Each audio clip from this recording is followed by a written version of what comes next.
मैं डॉक्टर श्रद्धा वशिष्ठ आपका सबकी शिक्षा में बेहद स्वागत करती हूँ। जैसा कि मैंने आप सभी से वादा किया था, केंद्रीय विद्यालय संगठन के द्वारा कोई भी नोटिफिकेशन जारी होगी या कोई भी महत्वपूर्ण बात जो कि मुझे किसी महत्वपूर्ण सोर्स से पता चलेगी, उसकी जानकारी मैं आपके लिए लेकर आऊँगी। और आज मैं आपके लिए लेकर आई हूँ एक बहुत ही महत्वपूर्ण जानकारी जो कि डिप्टी कमिश्नर केंद्रीय विद्यालय संगठन पल्लवी शर्मा जी ने कही है, एक अपने लेटर के द्वारा, एक नोटिफिकेशन के द्वारा देश के सभी केंद्रीय विद्यालय संगठन के तहत आने वाले रीजनल ऑफिसेस को।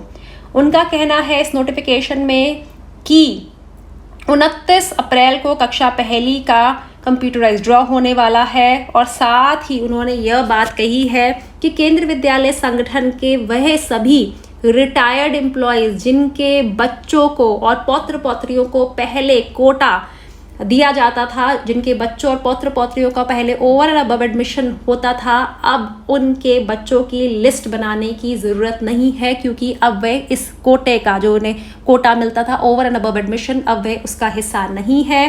साथ ही उन्होंने यह भी कहा है कि जो केंद्रीय विद्यालय संगठन के कार्यरत एम्प्लॉई हैं, उनके पौत्र पौत्रियों को भी कोटे का हिस्सा नहीं बनाया जाएगा। केवल केंद्रीय विद्यालय संगठन के कार्यरत एम्प्लॉइज के बच्चों को कोटा मिलेगा।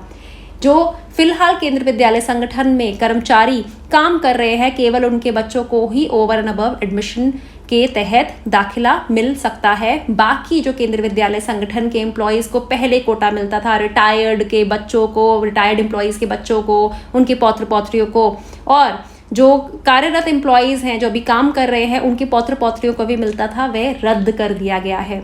मैं आप सभी को बताना चाहूँगी कि केंद्रीय विद्यालय संगठन के नए दिशा निर्देशों के संबंध में जानकारी मैं पूरे देश में सबसे पहले आपके लिए लेकर आई थी। मैंने आपको बताया था कि MP कोटा, DM कोटा, साथ ही मिनिस्टरों के बच्चों और पौत्र पौत्रियों को मिलने वाला कोटा रद्द कर दिया गया है। और मैंने एक बात, बहुत ही महत्वपूर्ण बात नोट की थी, जो नोटिफिकेशन में भी कही गई है कि केंद्रीय विद्यालय संगठन के जो एम्प्लॉयज़ थे, चाहे वे रिटायर्ड थे या कार्यरत थे, उनके बच्चों को और आगे उनके पौत्र पौत्रियों को ओवर एंड अबव एडमिशन के तहत कोटा मिलता था। लेकिन नए विशेष प्रावधान में केंद्रीय विद्यालय संगठन के कार्यरत एम्प्लॉयज़ के बच्चों के ही कोटा से संबंध में जानकारी देखी।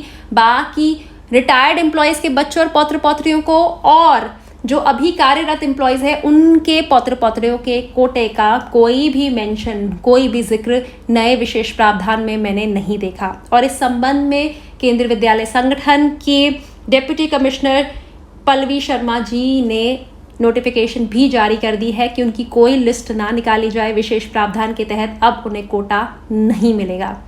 उम्मीद करती हूँ विशेष प्रावधान के तहत जो नए कोटा कैंसिल करे गए हैं और जो नए कोटा लाए गए हैं, उन्हें सख्ती से लागू किया जाएगा ताकि आम जनता को इसका फायदा हो सके।